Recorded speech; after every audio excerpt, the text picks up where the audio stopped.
मत काही असो, पण एक साधारण सूर काय असतो, की नगराध्यक्ष वेगळ्या पक्षाचा आणि नगरसेवक जर दुसऱ्याच पक्षाचे दिले, तर ती नगरपालिका नीट चालत नाही. हो हो ती एक मोठी अडचण असते. त्याचा एक मोठा फायदा महायुतीला होताना दिसतो, की बाबा जो नगराध्यक्ष आपण निवडून देतो त्याच्याच पक्षाच्या नगरसेवकांना मतदान करूया, नाहीतर उद्या असं होईल नगरपालिकेत सत्ता म्हणजे नगराध्यक्ष वेगळ्या पक्षाचा नगरसेवक वेगळ्या म्हणजे पक्षाचा. भाजपनं निर्णय जो घेतला की जनतेतून नगराध्यक्ष अतिशय करण्याचा, अतिशय तो परफेक्ट तो त्यांना फायदेशीर ठरला. महापालिकेत सुद्धा तो निर्णय भाजपलाच फलदायी ठरतो जेव्हा प्रभाग रचनेवर मतदान हा, होतं. मुंबई वगळता महाराष्ट्रामध्ये प्रभाग पद्धतीच आहे ना, हो त्याचा पुरेपूर फायदा होतो. आणि ती 4 मेंबरची असते.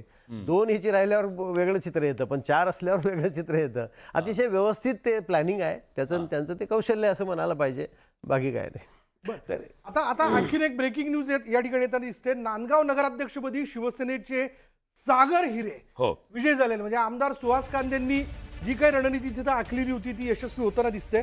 नांदगाव नगराध्यक्षपदी शिवसेनेचे सागर हिरे हे विजय झाल्याचं आपण पाहतोय. आता क्षणाची मोठी बातमी. कळमनुरी नगर परिषद नगराध्यक्षपदी सेना उमेदवार, इथे देखील शिवसेनेचा उमेदवार जो आहे तो विजय झालाय. शिवसेनेच्या अश्लेषा वैभव चौधरी या विजयी झाल्याची बातमी समोर येताना दिसते. शिवसेनेचे आमदार बांगर यांची इथं प्रतिष्ठा पणाला लागलेली होती. कळमनुरीमध्ये नागपूरच्या मौदा नगरपंचायतीमध्ये भाजप विजय झाली आहे. नाशिकमध्ये आतापर्यंत 4 जागांचे निकाल आपल्या हाती आलेत.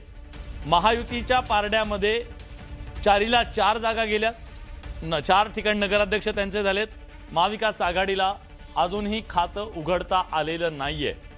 पेण नगर परिषदेची बातमी पुढे येताना दिसते. 4थ्या फेरीचा निकाल समोर आलाय. भाजप अध्यक्षपदाचे उमेदवार प्रीतम ललित पाटील 5861 मतांनी विजयी झाल्याचं कळतंय. अंबडमध्ये नगराध्यक्षपदी भाजप विजय झालेले.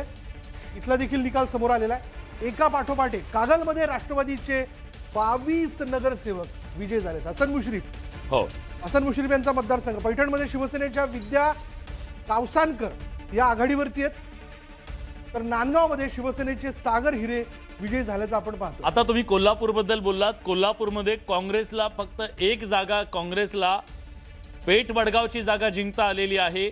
बाकी 13 जागांपैकी जनसुराज्यला 2, भाजप 3, शिंदेची शिवसेना 5, जयसिंगपूर, हातकणंगले, शिरोळ, मुरगुड आणि कुरुंदवाड हे 5 शिंदेच्या शिवसेनेकडे, राष्ट्रवादी अजित पवार यांच्याकडे गडहिंग्लज आणि कागल हे 2 नगराध्यक्ष त्यांचे झालेले. त्यामुळे फक्त 13 पैकी 1 जागेवर महाविकास आघाडी म्हणजे विरोधकांना तिथं संधी मिळाली.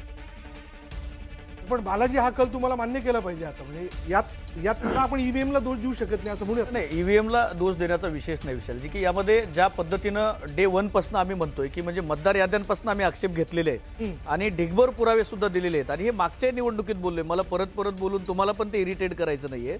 पण जे मुद्दे आम्ही सांगितले, मग त्याच्यामध्ये बोगस मतदारांचा असेल किंवा अगदी काल जे बघितलं, मी पुन्हा आजच्या चर्चेत मी ते तिसऱ्यांदा सांगतोय. काल अंबरनाथ आणि धर्माबाद या ठिकाणावरती जे घटना घडल्या, बरं अंबरनाथची काय आम्ही पुढे आणली नाही, यांच्याच मित्रपक्षांनी राष्ट्रवादींनी ते समोर आणलेली घटना आहे. आणि धर्माबादमध्ये जे झालं, यांचे आमदार भाजपचे खुलेआम त्यांचा बॉडीगार्ड आणि ते मिळून तिथं पैसे वाटप करतायत आणि निवडणूक आयोग निवांत झोपलेला आहे. लोक कोंडल्या जात आहेत. या देशात काही लोकशाही आहे का नाही? आणि जर तुम्ही या निवडणुकांना पारदर्शक म्हणत असाल तर निश्चित पद्धतीने आम्ही ते मान्य करणार नाही. आणि मला महत्त्वाचा मुद्दा सांगायचा आहे की मला विशेष करून राजू वाघमारे आणि हेमलताताईंना सांगायचंय की भाजपचा फार जुना इतिहास आहे. मग त्याचं उदाहरण म्हणून तुम्ही शिरोमणी अकाली दलाचं घ्या, त्याचा इतिहास तपासून पहा. त्यामुळे तुमची सुद्धा भविष्यामध्ये तशीच अवस्था होणार आहे. त्यामुळं वेळीच सावध झालेलं गरजेचं आहे, कारण तो भाजपचा पॅटर्न राहिलेला आहे. त्यामुळे तुमचा शिरोमणी अकाली दल करण्याची त्यांची प्रक्रिया आहे ही ऑलरेडी तुम्ही मान्य करणार नाही, कारण तुम्ही सुद्धा बंदुकीच्या निशावरीवरती आहात. तुमची ती मजबुरी आहे. त्यामुळे हे मान्य करावं लागेल. येतो राजू वाघमारे येतो. शिराळा नगराध्यक्षपदी बघा महत्वाची बातमी. भाजपचे पृथ्वीसिंग नाईक हे विजयी झालेले आहेत. पुन्हा एकदा भाजपचा आकडा जो आहे नगराध्यक्ष पदाचा तो वाढताना दिसतोय. बारामतीत राष्ट्रवादी 8 जागांवरती आघाडीवर आहे. आता क्षणाची महत्वाची बातमी. सर बघ, हे जर सगळं बघितलं तर विधानसभेत जे चित्र दिसलं ते चित्र समोर कंटिन्यू दिसतंय. नाही, सत्तेच्या सोबत राहण्याची मानसिकता असते. हा. स्थानिक स्वराज्य संस्थांमध्ये खूप अडचण होते, बजेटच येत नाही ना. आता ह्या नगरपालिका एवढ्या आल्या, ह्या नगरपालिकांना विकासासाठी पैसा पाहिजे, यांची उत्पन्नाची साधनं तुटपुंजी आहेत, यांना सरकारवर अवलंबून राहायचं. ते कशाला सरकारच्या विरोधात जातील? साधारणपणे लोकांचा सूर असा असतो की सगळंच बंद पडू देऊ नका, सुरू ठेवा, काही ना काही सुरू राहायला पाहिजे. गटारीची कामं झाली पाहिजे, रस्त्याची कामं झाली पाहिजे. आणि आपण जर वेगळा काही कौल दिला तर अडचण होईल. बदलत्या राजकारणाचा हा बदलता ट्रेंड आहे. किशोरराव, मग हे किती चॅलेंजिंग आहे? आता तुमच्याकडे तर आर्थिक अडचण प्रचंड सुरू आहे सध्या, पण या सगळ्या अपेक्षा पूर्ण करणं, एवढं मॅन्डेट, हे मॅन्डेट म्हणजे अपेक्षा आहेत ना एवढ्या. मला असं वाटतं की अपेक्षा पूर्ण करणं हेच देवेंद्रजींचं वैशिष्ट्य आहे. गेल्या 10 वर्षामध्ये आपण सातत्याने बघितलंय. ज्यावेळी 14 साली ते प्रथम मुख्यमंत्री बनले त्यावेळी सुद्धा महाराष्ट्रासमोरचे आर्थिक प्रश्न गंभीर होते, पण तरीसुद्धा आर्थिक शिस्त लावत सगळ्या गोष्टी नीट करत देवेंद्रजींनी यशस्वीपणे 5 वर्ष कायली. त्यानंतर सुद्धा खरं म्हणजे मॅन्डेट युतीलाच मिळालं, पण ठीक आहे, त्यात परत मी जात नाही. त्यानंतर आता पुन्हा एकदा 2024 साली ज्यावेळी विधानसभेला घवघवीत यश मिळालं त्यावेळी सुद्धा अनेकांनी शंका आत्तापर्यंत व्यक्त केल्या की राज्याच्या विशेषतः विरोधकांकडे चिंता कशी आहे. पण त्या परिस्थितीत सुद्धा राज्याची आर्थिक स्थिती सांभाळत, ती शिस्तीत आणत, त्या ठिकाणी सगळ्या योजना वेळेत पूर्ण करणं, हे काम जर आम्ही करत असू तर देवेंद्रजी ते करतायत.